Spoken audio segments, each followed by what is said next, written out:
The American Freedom Radio Network proudly presents, live from Phoenix, Arizona, The Truth Denied Talk Radio with host Roxy Lopez. Join us here for topics you won't hear on mainstream news, such as chemtrails, GMOs, Morgellons disease, and much more. Humanity is 7 billion strong. We are the majority. And now, live from the Valley of the Sun, your host, Roxy Lopez. Well, I just got some news today, and I'm not happy about it, let me tell you. So I'm going to let you know what it is. Of course, many of you who are fighting the good fight with getting GMO foods labeled in this country, you're probably already aware that today in California, the AMA Association rejected the labeling of genetically modified or genetically modified organisms, otherwise known as GMOs. This is infuriating. There have been more than 300 independent medical studies on the health and safety of foods made using genetically engineered ingredients. And the World Health Organization, the National Academy of Sciences, the American Medical Association, and many others have all come to the conclusion that foods made using GE, genetically engineered ingredients, are safe and are not materially different than other foods. As a result, the FDA does not require labels on foods with genetically engineered ingredients because these labels, quote unquote, will only serve to confuse and mislead consumers into thinking these food products are unsafe, which is not true, unquote. Many of you know the ramifications of this. And I want to say, first of all, I'm going on a bit of a rant here, but at the end of the day, I want you to know I am not one voice, Roxy Lopez. I'm not going to give up on this. And I know that the millions of people who have formed coalitions in this country are not going to give up on this. Now, the proposition would ban the sale of tens of thousands of common and perfectly safe grocery products that contain genetically engineered ingredients. That's what they're saying about this California ballot measure, they being the AMA. Now, let me tell you something. You've got this coming from the AMA, who's in bed with Big Pharma, who gets paid big money, by the way, to basically be a legal drug dealer. That's all they are. I'm sorry. If any of you are part of the AMA, I'm sorry if this sounds insulting to you, because not all of you are part of that scam. And some of you are hooked into it and don't even realize it. Some of you get paid a hell of a lot of money, I'll tell you that much, to prescribe a certain brand of a drug, and you get bonus checks for that. And those are the people I'm talking to. This is all goes back to control and the almighty dollar. Okay?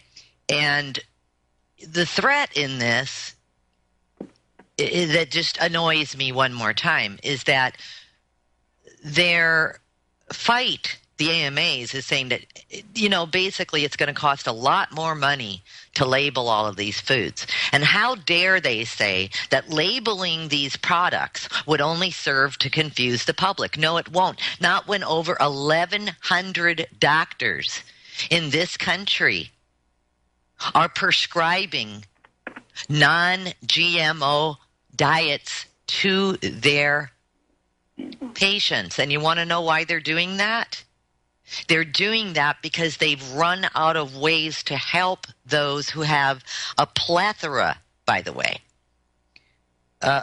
plagued with the growing number of inflammatory diseases associated with GMOs. And ask any vet, ask any specialist who's in the veterinary world, who deal with anywhere from cows to dogs, sheep, you name it, cats.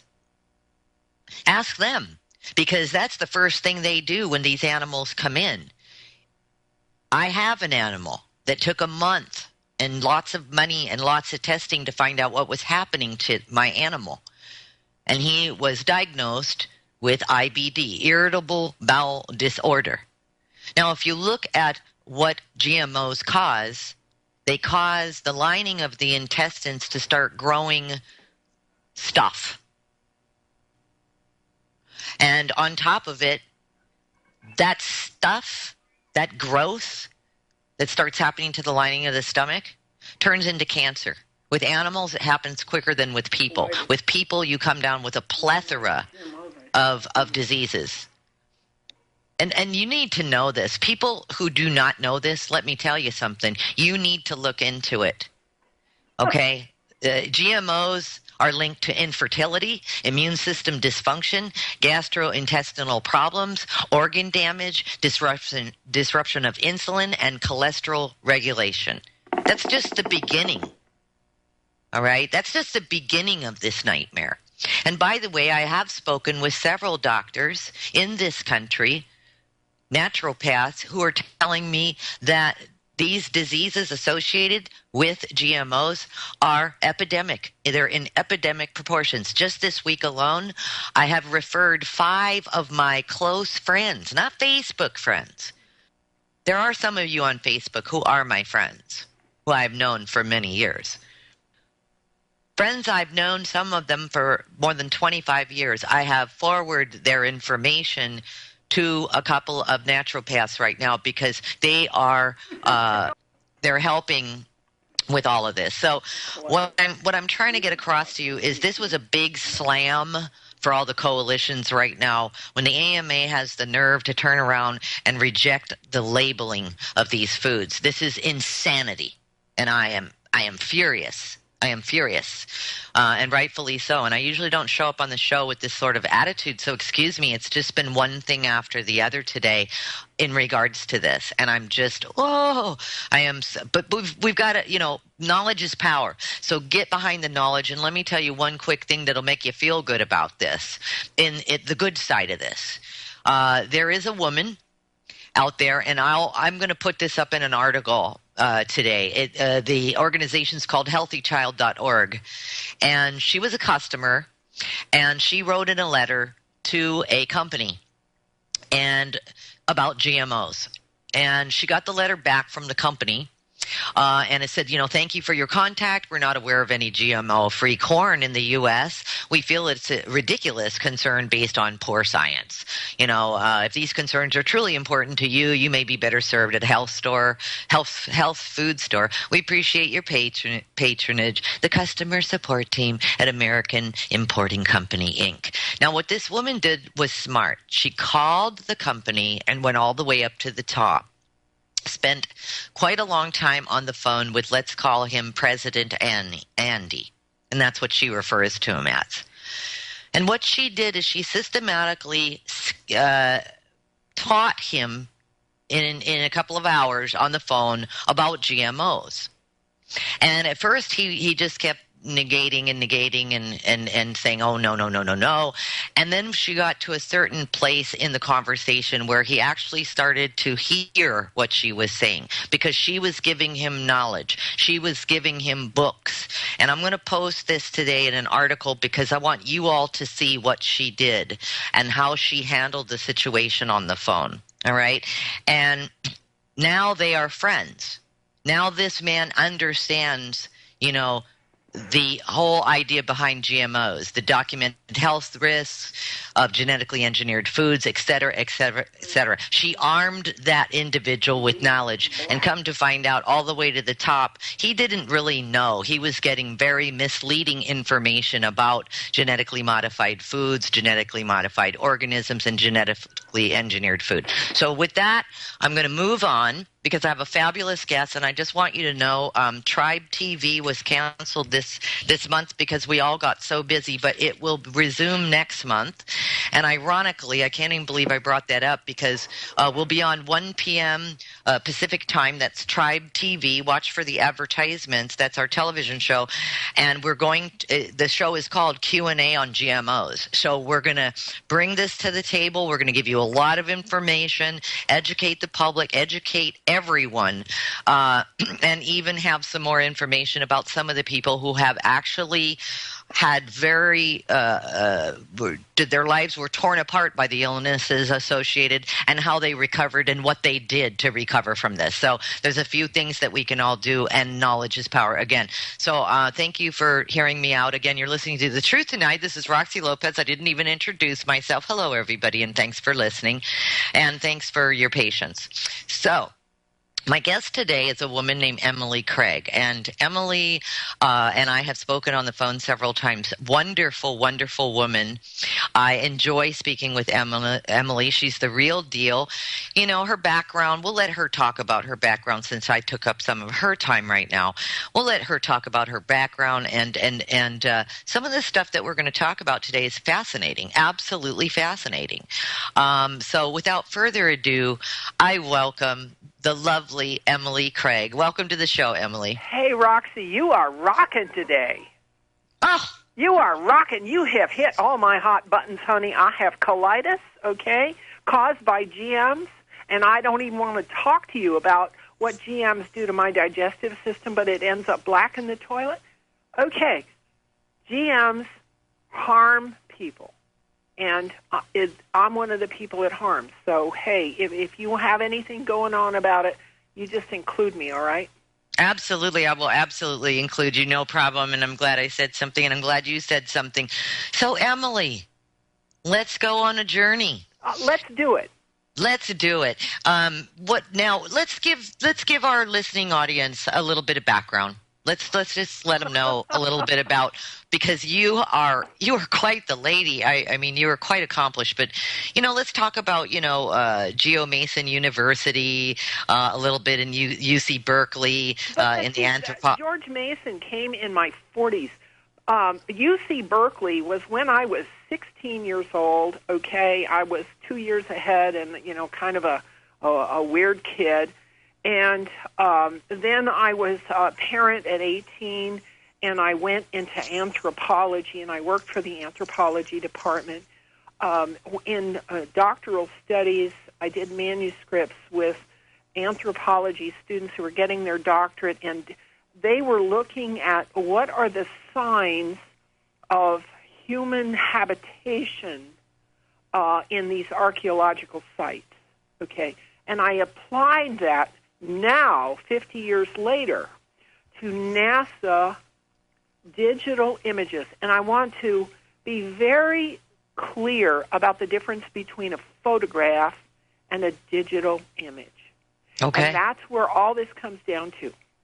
A photograph is a chemical process that interacts with light that produces a rigid image. It's not elastic. You can't change the color. You can't stretch it. You can't move it. It's just what it is, okay? And unfortunately, in our culture, the difference between a photograph and a digital image has not been made clear. So when we get photographs from, quote, outer space, and they call them photographs, okay, what people don't realize is those were never photographs in the first place. They were always digital images, and they were always built on pixels. And pixels are elastic. They can be stretched. They can be scrunched. They can be turned upside down. They can be skewed. The light can be added or subtracted. The colors can be added and subtracted, so that the digital images that we, the people who pay for NASA, who pay for NSA, who pay for NRO, the digital images we get are not what they were when they were shot.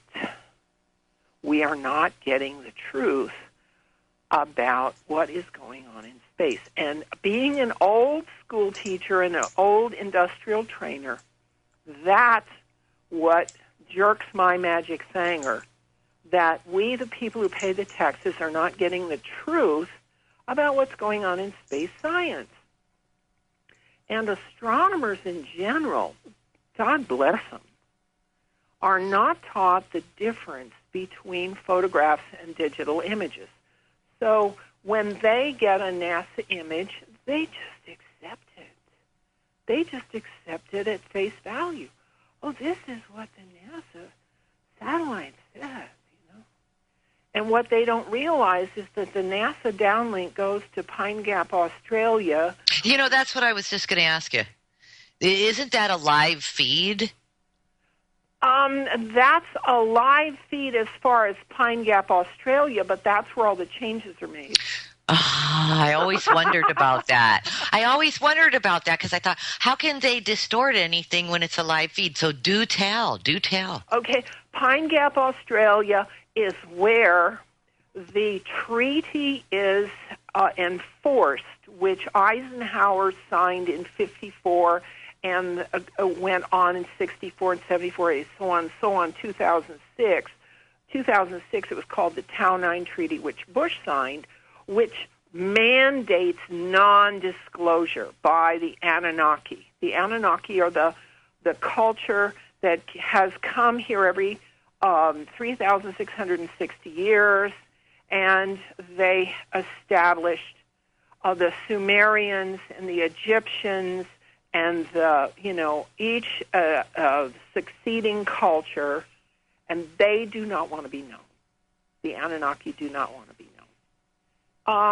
And I can understand why they don't want to be known. There are a lot of characteristics of the Anunnaki that make it very difficult for our human race, our human species, to negotiate or to interact with the Anunnaki.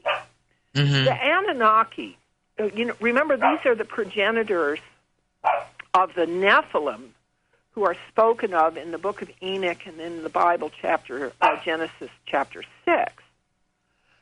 They are a different size scale than we are. The Anunnaki are 12 to 18 feet tall. And so when they interbred with human hybrids, the Nephilim were 8 to 12 feet tall. Oh, my. That's very interesting. That's an interesting fact, and I'm very curious about that. When we come back from the break, let's continue right on that note. You're listening to The Truth Denied. I'm Roxy Lopez. Our guest today, Emily Cragg. We'll be right back. Welcome to the world's meeting place. American. It's practically narcotic. Freedom. Oh, yes. I like very much. Radio. They're an American institution. American Freedom Radio. All right, we're back, and we are speaking with Emily Cragg. We were just about to talk about the, I believe you were talking about the Anunnaki and the Nephilim. Is that correct? The Anunnaki and the Nephilim, and they are central to our history that we've never been told. Okay. Tell me why. I'd like to Whoa, know. are you there? Yes, I'm still cool, here. Because there was a cut-in. Why? Because they didn't want it known. They didn't want it known that they are so different from us. They are non-vocal. They are huge in their physical size, but they're not as dense as we are. They are non-vocal. I don't know if you realize in the Bible. Do you ever read the Bible? I have studied the Bible as a historic document. Yeah. Okay, we all have. And in there, it says that God had there was the Word of God. Now, why was there a Word of God? Why can't God speak for himself? Why can't he? And that's because God, Yahweh, is non-vocal. He doesn't have vocal cords. And the Anunnaki are his children. They don't have vocal cords. The Bigfoot that everybody finds every once in a while are non-vocal. They don't have vocal cords. The non-breathers in our solar system are telepathic. They don't have any vocal cords. Okay, so it's very difficult for us having vocal cords who yakety, yakety, yakety, yakety, yaketa to communicate with telepathic, very quiet, very large beings who don't have any vocal cords. They communicate in writing. Okay, and that's what they gave to the Sumerians and the Egyptians and so forth and so on. It's always been in writing. But because they don't have any vocal cords, they're very quiet, and it's very difficult for us to be on the same page with them. Now, Anunnaki have had representatives who have come to treaty negotiations with Eisenhower forward, okay, who have created treaties that prohibit disclosure because the fact that they're non-vocal, the fact that they're so big in terms of their dimensions, they're not as dense as we are, is kind of uncomfortable. Okay, it's uncomfortable. And it's always been uncomfortable. So we really don't have a way to go to a meeting with the Anunnaki and talk with them because they're just standing there, they can't talk to us because they're non-vocal. They're only, now, are they amongst us, these Anunnaki? And well, by the they way, have several bases on our planet that are permanent bases. They have one in the Gulf of Aden, which is underwater, and because they're non-breathers, they can exist underwater with no problem. They have another one in Hudson Bay, which is at the surface of the water. They have another one here in Lake County, California, which is under a mountain. And so their enormous size, which is 12 to 18 feet tall, doesn't get in the way. How would you like to meet somebody 3 times taller than your house? it would be a little bit scary. You mentioned President Eisenhower, didn't you? Yeah. So you're saying that President Eisenhower is part of a treaty to keep this suppressed? Yeah, exactly. The treaty occurred in the 50s when our government was scared out of their minds about ET invasions. And the Anunnaki promised, because, they keep coming back every 3,616 years. Their planet Nibiru is in this circuit that enters our system every 3,000 years. And so they come back and come back and come back, and that's how they reinforce their society concept, their ideology of hierarchy, okay, they have the concept of the Emerald Covenant going back to the Lyran Wars, in which race is holy, which means causal, and ideology is sacred, which means we want to keep the correct ideas in place.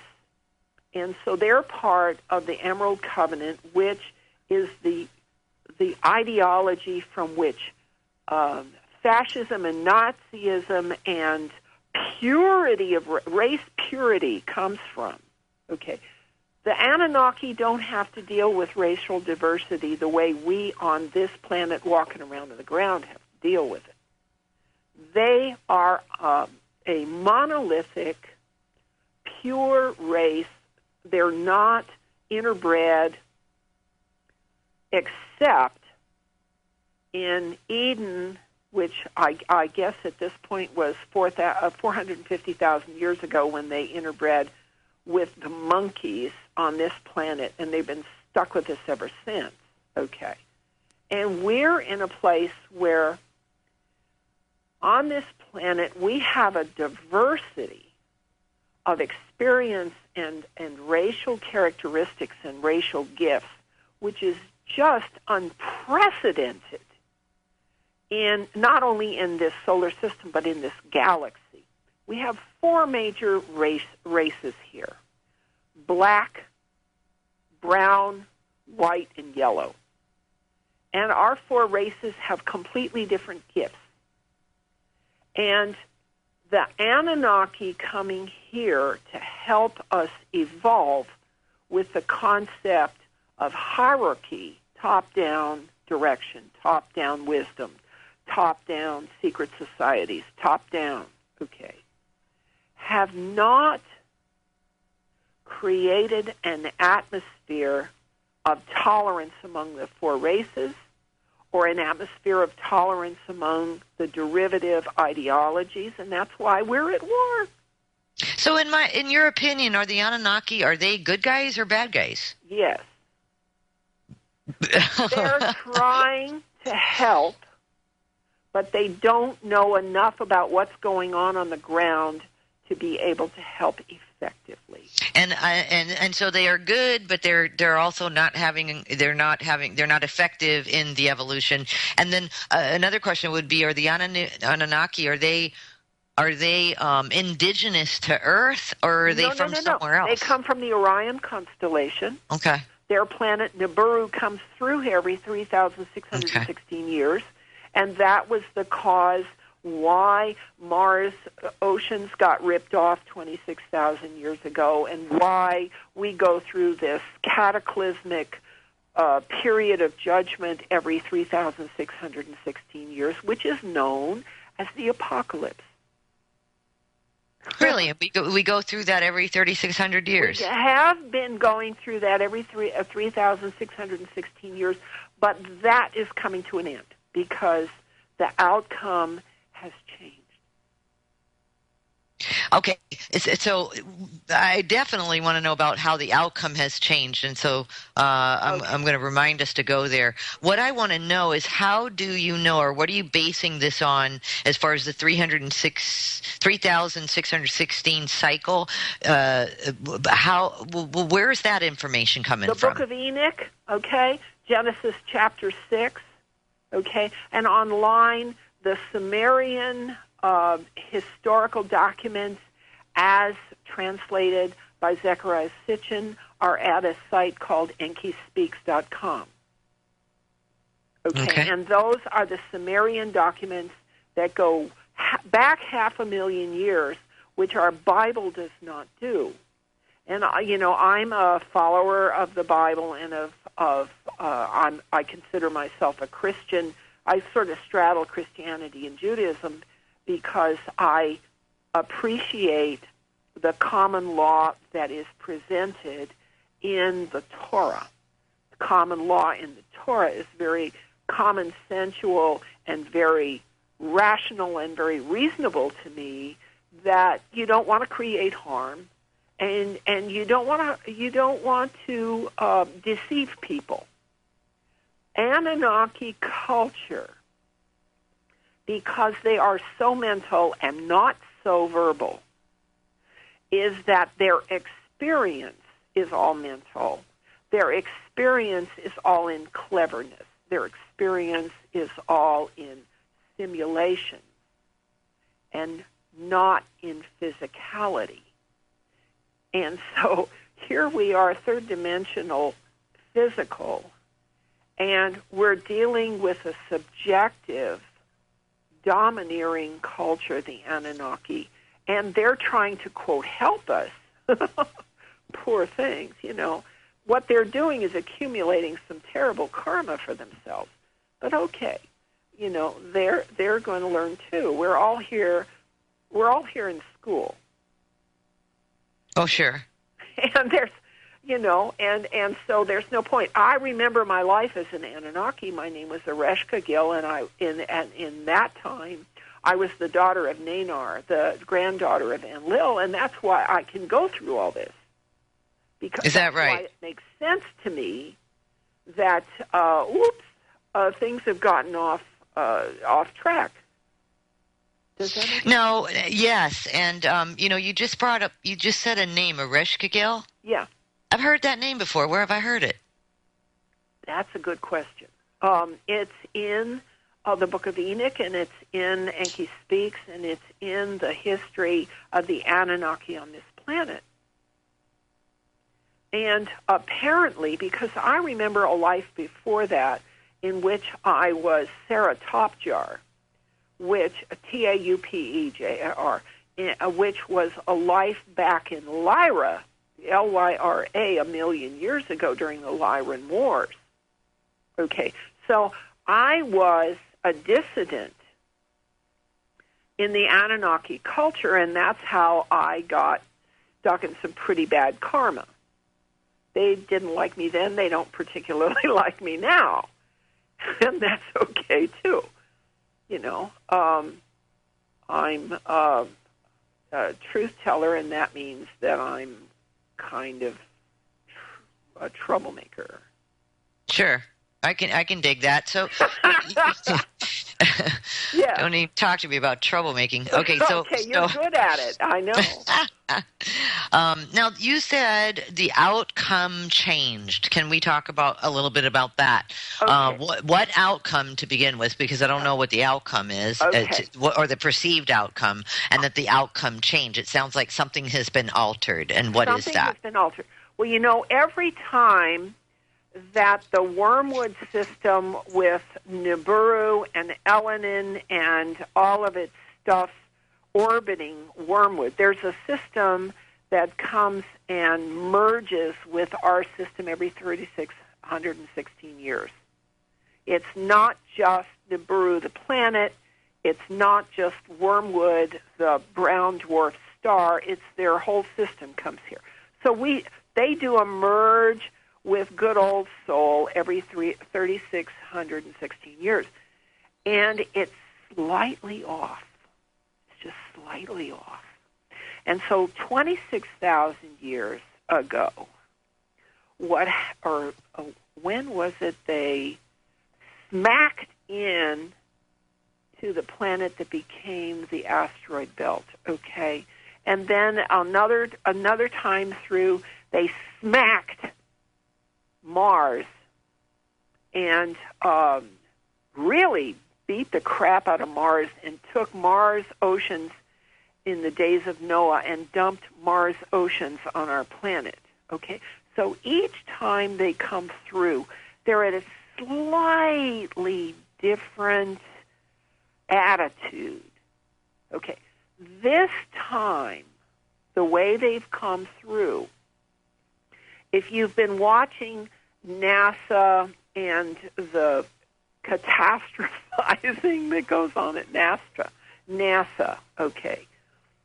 Last September 19th through 26th, something called Elenin, which was part of the wormwood, it was orbiting wormwood through that group. They came through here, and Elenin itself got between our planet and our sun. Okay? And NASA stopped talking about it. They just went dumb. All right? And then the next thing we heard in the media was that Elenin was blasted to smithereens or it came apart. Isn't that convenient? Okay. Yeah, and so what's the relevance, though? Okay. I mean, there's a lot, Elenin was huge. I mean, this was being spoken about across the world. It was headline news. It was talked about forever and ever and ever, and you're right. And all of a sudden, no one is even talking about it anymore. Okay, it got blasted to smithereens. I think NSA had something to do with that. But what Elenin did was peel us off our orbit around our own sun. It peeled us out of orbit. What does that mean? What does that mean? Well, we were in orbit around a blue-white star, okay? And Elenin came and it blocked us from that orbit, and we went into orbit around wormwood. Oh, my goodness. Let's talk about that orbit, about wormwood. Oh, my gosh, this is fascinating. You're listening to The Truth Denied with Roxy Lopez, and our guest, of course, is the wonderful Emily Cragg, and we'll be right back. Stay tuned. Yeah, The Truth Tonight Talk Radio, and we were just talking with Emily Cragg about wormwood. Now, this is interesting. Elenin came between the planet and our sun, then blocked what? Peeled us off of that orbit. That is no crazy. Longer orbiting the same sun, honey. So, oh, really? We are no longer orbiting the same sun. I don't know if you've noticed. Okay, for one thing, if you look at cam shots of sunsets, what you see is a smattering of light and several lit orbs all over the sky, and that's the reason for chemtrails, to hide that. What else you're noticing is that what is our sun in the sunset is now a red-yellow orb, no longer blue-white. What you're now noticing is that it's a lot closer than it used to was, and that old blue-white orb is way back there somewhere. Where'd it go? Okay, so this must be all the email that I get and all these comments that I get on our YouTube channel regarding the two suns. People are seeing two suns. People are seeing the sun rise a little bit in not the east, a little bit off of the east. People are seeing two suns at sunset. Yep. Is this where all this talk is coming from? You got people it, are honey. actually That's seeing... where it's coming from. We have been peeled off an orbit out of our old blue-white sun. We are now in an orbit, a 30-day orbit, not a 365-day orbit. We are now in a 30-day orbit around a brown dwarf star that's Oh, my God. This way. is crazy. Okay, now hold that thought. So we're now in a 30-day orbit around a brown dwarf star. Uh-huh. And it's heading out to the Orion constellation where the Nibiru mass originates, but that's not where we're going. Okay, but hold on. What happened to our old sun? Where is that? It's still sitting there. Okay, and then the X flares that we're getting and all the rest of it of this sun that's supposedly on a 26,000-year cycle, which is supposed to be our old sun, but you're telling me that this is a brown dwarf star. So why is that correlating with the 26,000-year cycle? Let's look at a few things. Let's look at the phenomena. Okay. Oh, this is crazy stuff. Okay, this is crazy stuff. How many people have noticed that the sun is hotter and not as light? Me. Instead of being a blue-white light, is a red-yellow light, and it's hotter than hell. Correct. Have you noticed? Yes. Okay. Everybody has noticed.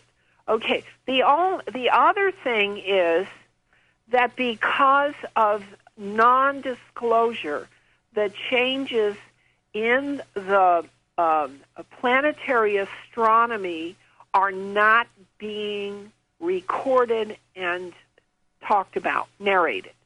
Okay, so we're on our own to figure out what's going on. Okay, we have been captured by the Wormwood system. Captured. And the Nibiru planet that is orbiting the Wormwood brown dwarf star is in the field where we are, okay, and also the other orbs, the other spheres, the other bodies that are orbiting Wormwood, we are now in there too. We're all just going around in this washing machine, okay, with them, this red, yellow, brown dwarf star, and we're in the process of heading out to the Orion constellation with them. We're in their company now. We belong with them now. We've left, and the reason is, and the solar system is not mechanical, it is not chemical, it is not physical. The solar system is personal. The solar system is personal. Earth, our planet, third one out, became too heavy. Became too large, too heavy. You know, we have been this planet's been growing. It's become too large, too heavy, too filled with water and ice, and it has attracted too many meteors, asteroids, and crap into the old sun. It was destroying the old sun. Well, hold on a second. If we're moving around, how come the moon's following us? Because it's following us. Now, okay, it's following us. It's not following the sun. Okay. The other thing is that Nibiru and this system belongs to the Anunnaki.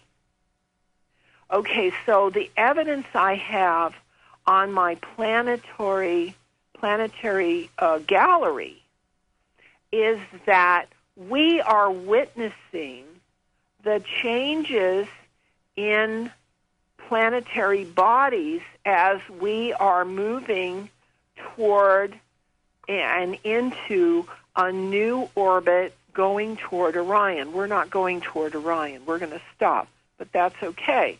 On May the 5th, we had what was called a supermoon. Okay. We were already captured by the Wormwood system. We had this so-called supermoon in which we got all kinds of spectacular pictures, digital images of a moon that wasn't our moon. It was too close. It had projections on it. It was the shape of an apple. It wasn't even round, and it was put up there as our moon. And I don't know how many people objected or thought about it. I have an album in my Maureen Cragg Facebook page. Now, why Maureen Cragg? Because that's my legal name. Emily Elizabeth Windsor Cragg is my birth name. Okay, that's why I have two pages. Okay. In the Moon May 2012 album, there are a bunch of pictures of that May 5th supermoon, which wasn't our moon. And you look at it and you say, since when did our moon become an apple shape? That's crazy. It's interesting that you're saying that as well, because I also have thousands of comments regarding the moon, and people are saying the moon is a holograph, and I keep asking, what are you talking about? Because I also photograph the moon, but I find it really interesting that you're saying that. So a hologram. Exactly hologram. Right. It was, are they right? It was the Nibiru moon with a projection on it in the same manner of Operation Bluebeam, okay, and that moon is in the shape of an apple, and I have a bunch of digital images of that in my Moon May 2012 album to show that supermoon wasn't even our moon. It wasn't even our moon. Okay, so that when May 20th came along, and there was something called an eclipse, and that moon was in front of our sun. We got some real weird pictures of that, too. Okay? Right. Because that wasn't our moon. Okay, where'd it go? And then on June the 5th, when we had that supermoon, instead of having a supermoon, what we had was something called a Venus transit. Yes. And I have a picture up on my profile, up on my wall, of that Venus transit. And what happened was that Nibiru moon, which was called the supermoon, got too close to the Wormwood brown dwarf star and got crisped. It got crisped. It got obliterated. And so our moon is intact, is okay, but the Anunnaki moon, called the Nibiru moon, got crisped because it got too close to Wormwood, which is just too bad. Yeah. It's just too bad. So did it disintegrate? It burnt to a crisp.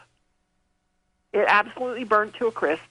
And with all of the entities, people, or whoever was on it, they just burned up because the Wormwood brown dwarf star is so much hotter, not as light, but hotter than our sun. But it is so close to us now.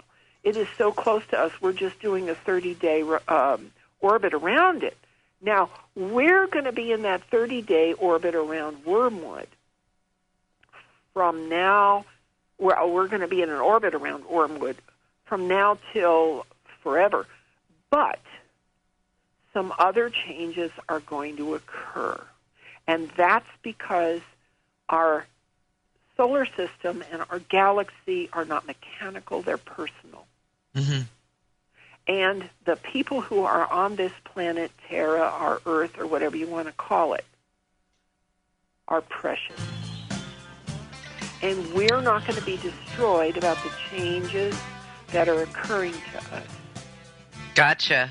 We'll continue that thought. I've got some questions, so Good. Definitely. Right when we come back from the break, we'll just hang on for the ride. Everybody, you're listening to The Truth Tonight with Roxy Lopez and Emily Cragg. We'll be right back. I'm absolutely fascinated by these photos that I'm looking at on the planetary photo galleries that you've got. I'm looking at some of them now. I've posted for the listeners. If you are already associated with us, you can go to the Roxy Lopez page. You're already a member. You can see all of this. It's all up there. And if you're not, then you might as well just go straight to planetary photo galleries. Which is also on my page if you want to just click on over to it. These photos are absolutely amazing. And what I'd like to know is, oh gosh, I have so many questions for you. By the way, this is so fun. Listeners, 218-339-8525. If you want to call in and ask Emily any questions, 218-339-8525. But I'm looking at these photos, and you did talk about, this is shocking to me. With as much investigation that I do in journalism, I never put two and two together. When you just started talking about we do have a different sun, I mean, this is crazy stuff. And of course, I want to ask an obvious question. Do the government agencies or the military or the New World Order heads of the world or space agencies such as NASA, do they know about this? No. Now, why do they not know about this, but you know about this? I have to ask. All right. They don't know about it because they're not allowed to know about it. I talked to Michael Cabbage at NASA headquarters, HQ, and to Guy Webster, Public Information Officer at JPL. I have talked to these guys at length, and they're clueless, honey. They are clueless. And I think what happens, I think they really are trying to be honest, that the downlink to Pine Gap, Australia, is where all of the photoshopping and all of the digital imaging changes occur. So that the guys who are corporate defense contractors really never are in the know about what is happening. And I really feel sorry for them because they don't know. Now, the photos I have put up on Planetary Photo Gallery, and anybody who's into Facebook can go there and like that site and look at those photos. Oh, it's fantastic. And anyone that's interested in, the moon, the Mars, and all around us, I have always had an interest in this. Now, I'm looking at a black and white photo that you've got up there of Mars showing some water.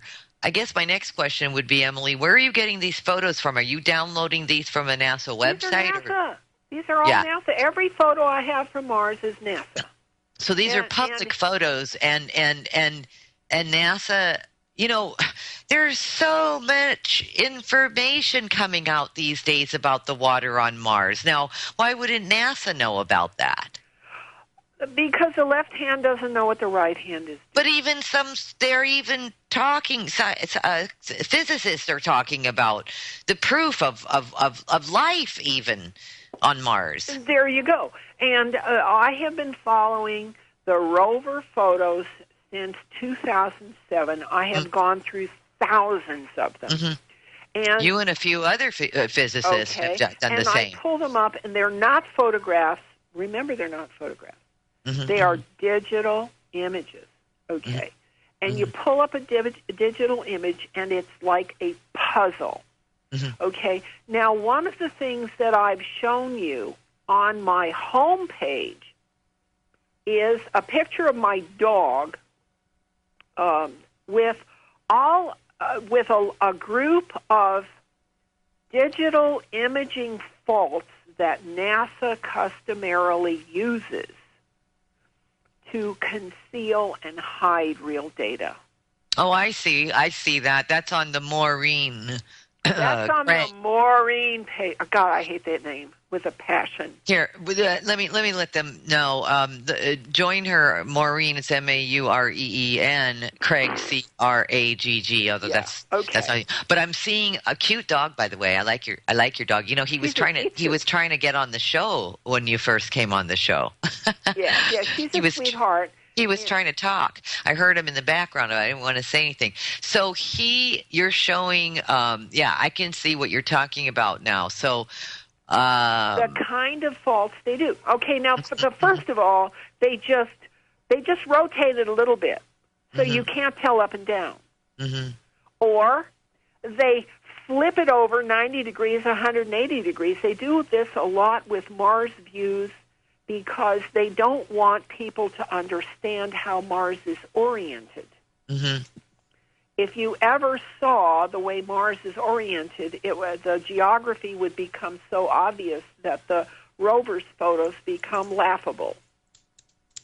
Mm-hmm. The rover's photos are silly if you know how Mars is oriented. Mm-hmm. Okay.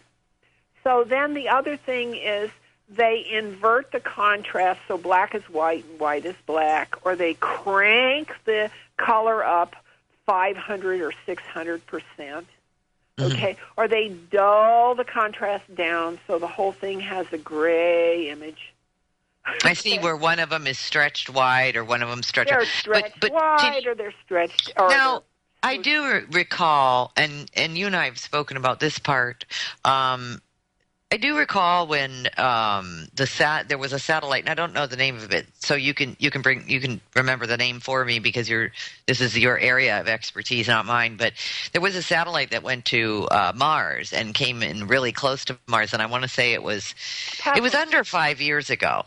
It was a satellite, and it took photos and everyone was so excited. Now, of course, people generally know the physicist and who used to work for NASA, Richard Hoagland. And Richard Hoagland's got the Enterprise mission, and he's on the radio and does seminars and the whole 9 years. So a lot of people know who Richard is. And Richard Hoagland was he made the documentary The Monuments on Mars, which were very similar to the pyramids in Egypt and so forth and so forth. And I remember in the 80s, I went to his seminars and I was just like blown away, like, oh my God, there's monuments on Mars, basically pyramids on Mars, and so hence civilization on Mars. And this satellite, I think it was a satellite. It was either satellite or Hubble. I want to say it was a satellite. Went all the way around Mars, took all these photos, and we were so excited as a public to see all these different close-ups. And when the photos came back, they made an effort, being the press, made an effort to put on the front page newspapers around the country, mockingly, that the Cydonia site, which is the Monument on Mars site, the Cydonia site was just a cat box. Well, of course. Sandbox. Well, of course, because there are only 5 people who own all the media. Do you understand that? But they had the photo. Oh, yes, I do. Yes, there are only 5 people who own the media, and they're all globalists. Sure. They're all, in terms of their ideology, globalists, and they have bought into the non-disclosure doctrine. What I'm saying is that the photos then that they put on the front page of all the tabloids was altered, correct? It was garbage. Okay. Now, who did that if NASA didn't? NASA is the PR agent for NSA and NRO, who operate from the Treaty of Non-Disclosure. NASA is a public relations operation to do what the treaties require. NASA is not about telling the truth. Never was. So did NASA alter those photos? Of Do course. we know? If they didn't alter them, then they bombed the face on Mars to make it obliterated. Either way. Either So way. if they're doing stuff like that, that's why I'm asking about this new sun that we've got. I mean, if they knew all the stuff about Mars. Why did they bomb the moon in October of 2009? Why did they send 2 uninvited rovers to Mars and 1 uninvited rover to Venus? And why did they nuke Jupiter? They sent a burnt-out nuclear engine into the Jupiter atmosphere about 3 or 4 years ago, as if, who cares? But they don't know that we have a new sun? They know it, but they're not going to tell us. Okay. That's what I was asking earlier, if they're aware. Of course they're aware. Ah, gotcha. They're Okay, aware, but misconception. it's policy, and it's based on treaty. Sure. Treaty is above law. Sure. Now, are you saying, earlier you said, is Eisenhower, the ex-president Eisenhower, is he the author of the Treaty of Non-Disclosure? I doubt it. Okay. I think he was the victim Oh. of the Treaty of Non-Disclosure. Because if you understand the Anunnaki, and I understand them because I was one, understand my soul has been with them, and I understand them. They play games. They have fun, and they're clever. They're completely telepathic. They're not verbal. And their experience is manipulation. And so they had fun manipulating Eisenhower and everybody who followed him. That was their experience, is manipulation and getting this planet to play their game of predation and whatever it is. They're playing a game with our heads. It's interesting, too, that you brought up Eisenhower, because the information that you are giving freely to the public right now, and it is information, and I think that people really need to pay attention to it and just pay attention to your gut. I don't question anything that you're saying, but it's interesting that you bring up Eisenhower, because I had Laura Eisenhower, the great-granddaughter of Eisenhower, President Eisenhower, Dwight, on the show. And, she speaks in a similar manner. She does speak in a similar manner about what we are going through on a planet, and if we only knew the lies and the cover-ups that are, some people are just getting down to understanding just basic wrongs and rights that have been happening. But these, she referred to it at one point as labyrinths that just go on and on. On and on and on and on. She's absolutely right. It just goes on and on and on. The games, the mind games, the simulations, the virtual realities, the video games, they're just manifest now because our test as humans is to perceive the difference between what is virtual and mentation versus what is physical and really manifest. That's our challenge, to understand the difference between wishing and sensing. Now, would you say, yes, absolutely, and I think that there are many right now, many people, I just love it, because we are starting to use another, or develop, maybe is a better word, another sense, and develop the instinctual that we all have, and sort of wake up, come to, if you will. That's how I call it, because I think we have been brainwashed and put to sleep. And when you come to, and you're in the middle of this whole maze of matrix of lies, if you will, and you really literally come to, you're like, oh, and you start to remember. So you're absolutely right. We're now. What's this picture? You're talking. There's a Mars, and I think that it says Panscape, but the focal point is 90 feet away. No motion in the foreground. Human figures are all shadows, but you can clearly see we are looking down a road, and there are clouds in the sky. Now, which picture? What are you trying to convey with this one? That's a rover photo, a rover digital image. Mm-hmm. And remember the f-stop for that camera was set 90 feet away, and I found a discussion about focal imaging on abovetopsecret.com that explained this to me, that when NASA sends a camera out into space, what they expect is that it's a mechanical system, it's a chemical system, there's nobody there, so they're going to set their focal image out at infinite.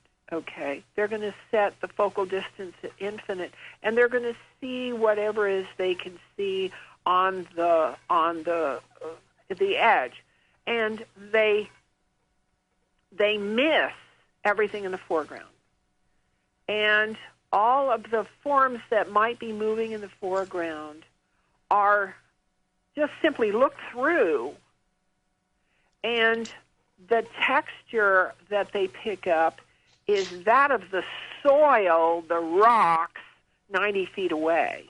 And so if there are any moving images closer than 90 feet, all you see them as is images in the rocks or images in the mud or images in the texture of the ground.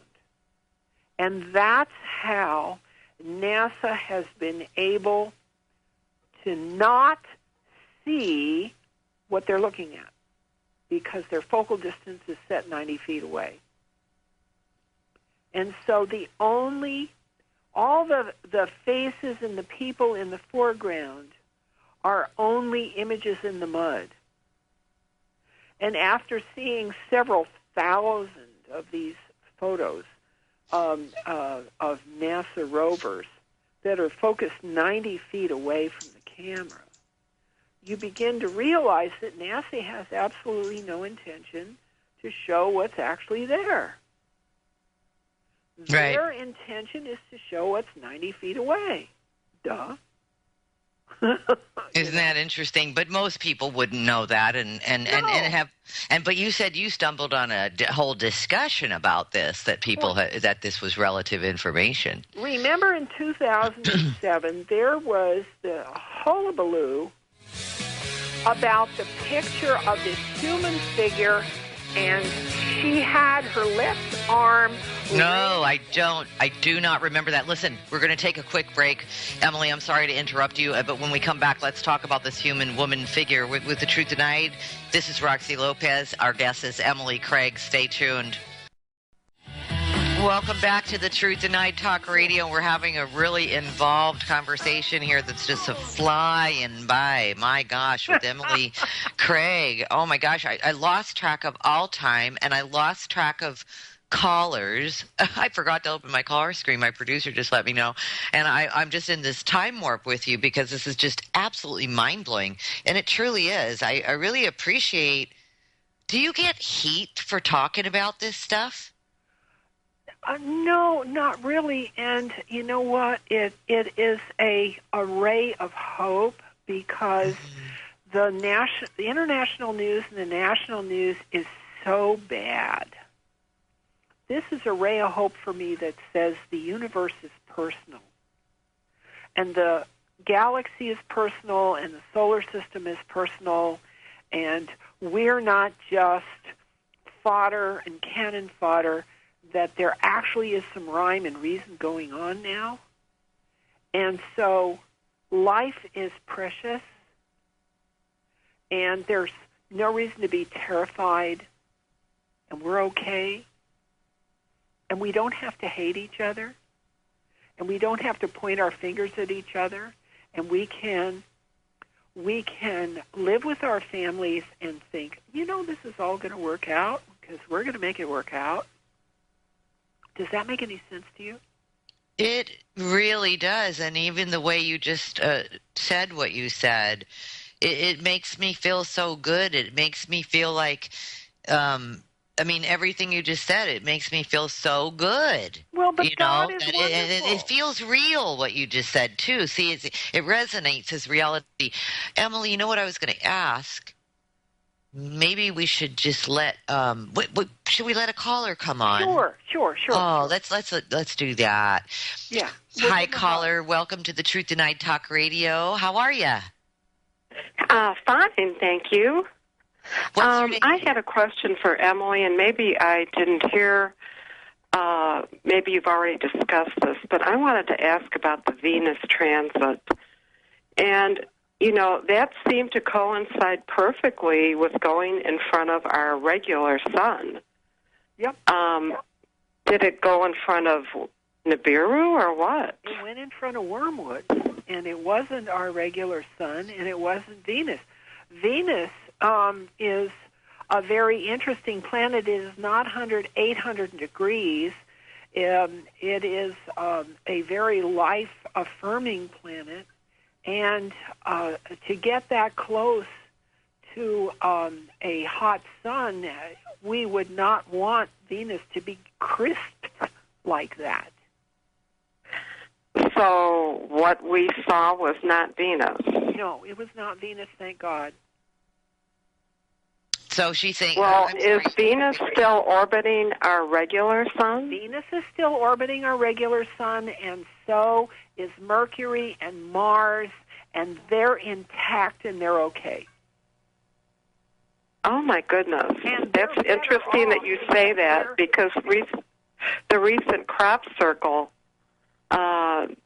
showed a solar system with just like 3 or 4 planets. Yes, and they're better off because we're not there anymore, because our planet has gotten so big it was attracting meteors and asteroids and crap into the sun that was obliterating that sun. We're out of there. So that sun is now intact for Mercury, Venus, and Mars, and we're going out near Uranus and Neptune, and our sun, Wormwood, is going to be cranked up to blue-white. We're going to be fine. Okay. Well, thank you very much, Emily. I'm delighted to talk to you. Thank you very much. You're welcome. Bye-bye. Thanks for calling in. Bye-bye now. Thank you. You're welcome. So that's interesting, and maybe we should have told her that at the beginning of the show we actually really talked about all this, but that's okay. Maybe she was running a little late to the show.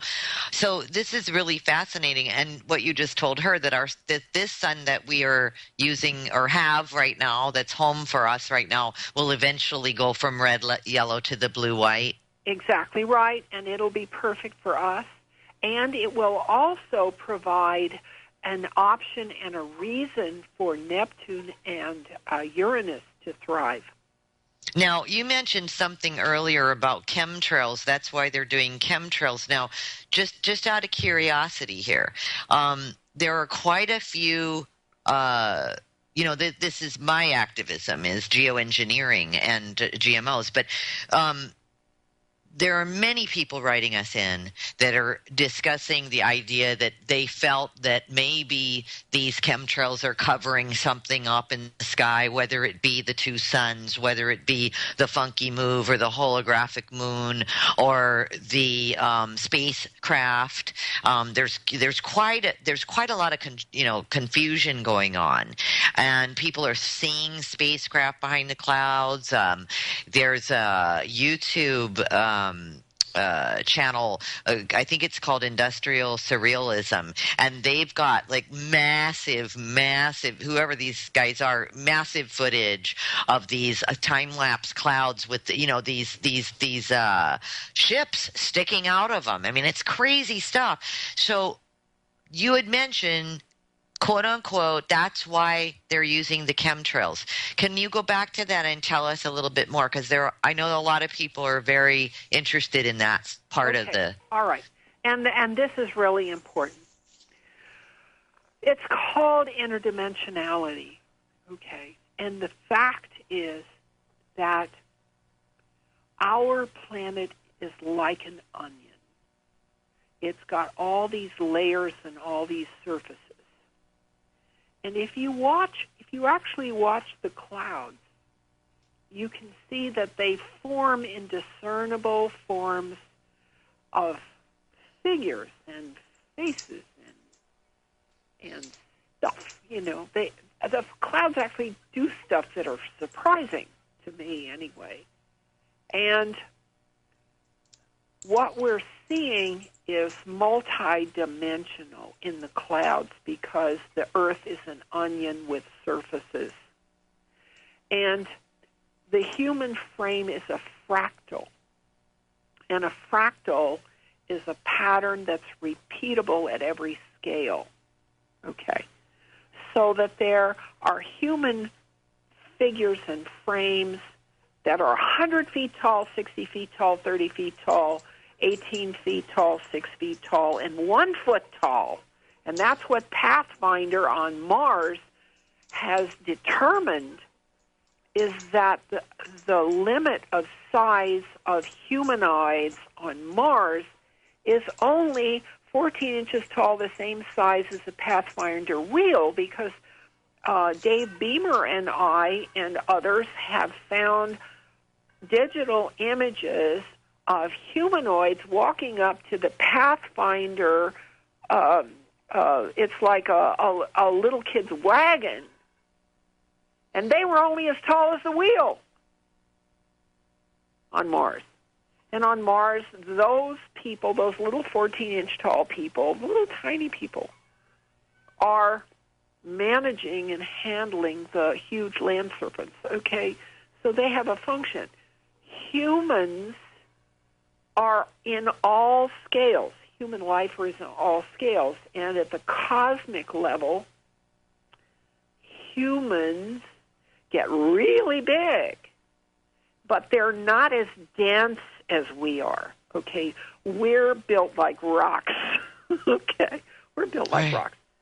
They're built like clouds, but they still have human forms, and they still have human minds, and they still think, and they still question, and we can interact with them telepathically. And that's why scientific dogmatists are so unfortunate, because they deny every form of sentient telepathy and communication except that which is in our same physical form. Duh. The scientific dogmatists, the materialists, are dumb as doorknobs, bags of doorknobs, because all they see is the mechanistic, the chemical, and the physical phenomena. They don't see the personal. But wouldn't that be part of quantum mechanics and string theory? Quantum mechanics is impersonal. Oh.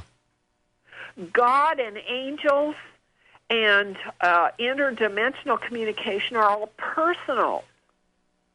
And the problem is that we here in the physical are not accepting accountability for causes and effects that affect the subjective and higher dimensions, because they're all there too. Am I making any sense at all? You are totally making sense. I completely get what you're talking about, and I do mean that, because if I didn't, I'd say, huh? Okay, but a lot of people don't. Oh, no, but I want to know and I want to understand, and I want my audience to know and understand as well. No, I get what you're saying, and you're not alone in what you're saying. I've done a lot of research you're bringing up lots of a big arena. I call it the big mosaic. You're bringing in all those pieces in the corner, and you're bringing them right down in front of our face. So you're definitely doing a good job of explaining that. And so what I want to know is it possible that with geoengineering or chemtrails or covering the skies and so forth, there's a whole bunch of people out there as well that think that this is just genocide, that they're trying to kill us. Right, and I agree with them. Do you really? Mm-hmm. Yes. Really? They're trying, because of the dogma of the Emerald Covenant going back 1,000,000 years and the Mardukian ideology that says what is not perfect must be called, we are subject to genocide. I see. So okay, so you subscribe to that as well. I don't, but then again, maybe I'm just a little bit behind, but I never have. How many Satanists are killing and drinking the blood of babies every solstice? I mean, we are a society that is dominated by secret groups that have intentions and practices that we are horrified by. Yes, of course. And we can't even wrap our minds around it, so much so that we can't even believe that anything like it is going on. And like Bohemian Grove is just one example, and how the buildings are going to meet at Bohemian Grove, and now they've switched gears because too many people are going to be at Bohemian Grove, so now they're off and running to somewhere else, and it just gets old. And yes, there's secret societies and there's shadow government, and there's a lot of lying going on. I think that's the poison. I think that's at the top of the list as far as what's poisoning us, to be honest with you, because what I'm learning also from shaman, and tell me if I'm right or wrong about this as far as what you know, but what I'm hearing is that once we raise our vibration, and we are accountable for doing that on an individual level, once we raise that, we do become a little bit freer of the mechanism that you're talking about. The mechanism, we become freer to travel. And our minds become much more free in thinking, hence the term free thinker, on and on and on. Like, in other words, that we're behind. We've been lied to so much that we have, as a society, as humanity, etc., we believe the lies, and then we live by the lies, and we will die by the lies. Bingo.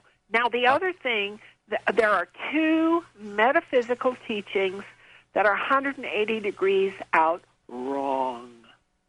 And one of them is that getting closer to God is raising your vibration. God's vibration is down around 3 hertz. You got to lower your vibration. And the other is the occult teaching that like attracts like. If you know anything about physics, you know that opposites attract, and you know that justice is a system in which opposites attract has been suspended so that good behavior attracts good behavior and bad behavior attracts bad behavior. So the two primary teachings of the occult religions that rely on astrology are completely deceiving. Is that right? Yeah. That's a pretty big statement. That's a pretty big statement. See, astrology says everything is just normal. Astrology says that reality is not polarized, that all is one. But the reality is, if you know anything about physics, is that opposites attract. Anybody who's good is going to attract somebody to take advantage, is the truth. Wow, that's just crazy stuff. Hey, we'll be right back with Emily Cragg. We're winding it down this last 20 minutes with her. So if you want to call in the show, please call in 218-339-8525, your last chance, and we'll be right back. Stay tuned. So are you ready? Are you ready for the last 15 minutes of this show? Can you believe this just flew right by? Flew right by. It is Friday, and I'm just wishing everybody a happy weekend. I'm sure done with this week, but I'm so glad that it came to a close almost with you, Emily, because it's so rocking. So we were on the subject of, the whole idea that, basically we've been lied to, and we follow the lies, and we live by the lies, and we're going to die by the lies. And what can people do, though? I mean, if all this is going on, hot button. You just hit my heart button. Are you ready? Yeah. You're ready. Okay. Here's what's going on. The universe operates by rules. The galaxy operates by rules. And the solar system operates by rules. And the orbit of this planet operates by rules. And what humanity needs to face is that its leadership is not operating by the same rules. Our human leadership is not operating by civil principles of accountability. And that's what we, the people, have to face. Got it? I do, and you're absolutely right. I think some of us are in the know, and some of us are not in the know. I don't count me in on that one. Okay, but what's happened is that the real options have been hidden. So, do you think astrologers know that? They're off in their ideology. Okay. They're off in their ideology, and they're fine. They're doing what they do. Okay, and their karma is what their karma is. And I'm not going to worry about it because I'm not here to judge anybody, but I'm just here to talk about what is possible, what our options are to deal with the universe as a universe. Okay. We cannot change the orbit of what this planet is doing. We cannot change what sun is in the sky. We cannot change the fact that the Anunnaki have been dominating socialization of this planet for 450,000 years. That's what they've been doing. And they mean well, okay? I'm not even here to condemn them.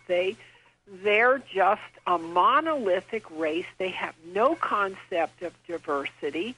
They have no concept of the suffering that top-down hierarchy creates upon the human individuals on this planet. They're clueless. Well, and it sounds like even, humans are clueless too, not only about the other way around from the top down, but humans seem to have an ego as well. And we don't have as a whole, I'm saying, a respect for life or all life either. I mean, we turn our noses down at other living species on the planet and say, and we don't take responsibility for the harm we're causing. Well, right? So here's the clue, the secret. Ideology is nothing but thoughts clanking around in head bones. What the communists think, or the socialists think, or the Republicans think, or the Democrats think, or the bankers think, what people think doesn't mean anything. What counts is behavior. How you and I interact together and the courtesy with which we deal with each other is all that matters. Courtesy is all that matters. Caring is all that matters. And that's the answer. So the action would be let's love each other. That's right. Love each other, unify, respect, and that's all there is. And you know what? I have to agree with you, Emily. This is the talk that we're having with major colleagues who have their organizations, and this just keeps coming up over and over again. And even when we speak about this in this manner, it's very calming because there is a sense when you say, there's a sense of letting go. Stop trying to manage the world and let go and just surrender to it. And there's a lot that happens when you surrender to the right things. And we just get along. Well, that would be nice. Let's just get along. You and I get along, okay? You and your listeners get along. The people on my friends and I get along. And we realize that there are a lot of people being victimized by an impersonal, mechanistic, chemical, physical system. And that machine has to be disempowered. I can't even disagree with you on any of that. Yes, it needs to be disempowered, which means, one thing that I'm going to ask you right now, Emily, is I'm going to say you are definitely coming back to our show, because we need to have part 2 and 3 of this, because there's so much more to talk about. So you are definitely. At your service. I'm at your service. Aren't you just a wonderful dolly? And and definitely we'll have to get you back on the show for sure. Number 1, number 2, because I like to share you with my audience. I've had the opportunity to speak with you a couple of times at length, and I really enjoy your conversations, and I think that a lot of people are also enjoying you too. So it really helps us to get this out there, share it. So that's number 1. And number 2, I really like the idea of surrendering to love. I think that is a good idea. And let's love each other, and let's let the people who can't do that, and there are a lot of people some people can't do that. Let them receive their own karma. Let's let them face their own lack of love. Let's let them do that. So should I stop doing shows? No, let's Don't just you know keep I'm trying doing to save the world, darn it. Let's just keep doing them, and I'll keep showing you what NASA withholds. Yeah. Because they cannot allow us to know what is true, that the fact is that the universe is personal. The universe is loving, and that the asteroids are inhabited and peopled, and that the planets are peopled, and the moons are peopled, and there are people everywhere, and we can all get along. How's that? It sounds fantastic. It sounds like you need to write a movie script, is what it sounds like. Well, I have 4 books over at Amazon that talk about that's right. community. Why don't we tell the audience about your books, for sure? Okay. Well, I have 4 books at Amazon.com that talk about community development. And in fact, what's happening because of you, they're all in edit. Okay, they're all in edit because I keep finding more information to put in them. Okay, so let's just talk for a while I get my stuff together, because I keep finding more information that directs accountability at the people who want to just simply snuff and cull life. One of the things that happened to me when I was taking care of my mother for 6 years. We've got like a minute. Okay. One of the things that happened to me when I ran into an anti-abortion group at the hospital, God said to me, destruction is never a blessing. Life itself is never the problem. Wow. Can I leave you with that thought? Oh, that's a beautiful thought. That's absolutely, yes, Let's that's go beautiful. From there. We will, absolutely. We will definitely go. Oh, right. Well, I hope I'll be in touch with you. And of course, what is customary at The Truth Tonight is we'll make a video with the download of the show for you. And then we'll have an article, and we'll have that done by the end of the weekend. And we'll get that to you. I'm on dial-up. It doesn't matter. I can't see it all. It doesn't matter. So you just give it out. That will be out to the world. So as long as we have your permission, right, we'll get that out to the world for you. And I'm sure it'll do quite well, and then we'll definitely get you back, and don't be a stranger, all right? Oh, no. I'm here for you. I appreciate that. Thank you. It's been a pleasure getting to know you, Emily, so thank you so much. It's my pleasure, too, because you give me a way of expression that I appreciate. Thank you. You're very welcome. Thanks for coming. Good night. All right, and so there you have it, everyone. Take it or leave it, and I'm sure that there are a lot of people who are very awake that are going to completely understand exactly what Emily Cragg is talking about. I certainly resonate with it, and I think it's wonderful, and her work is wonderful. If you want to go to my Facebook page, Roxy Lopez Facebook page, then just go ahead and do that, and you'll be able to see all of the great photos that she's downloaded and some of the amazing stuff from out in our solar system. So anyway, it's Friday. You guys have a safe weekend. This is The Truth Tonight. I'm Roxy Lopez. No rules, no rules, no taboo topics, no taboo topics, no fear of doom, no fear of doom. We are American Freedom Radio, American Freedom Radio.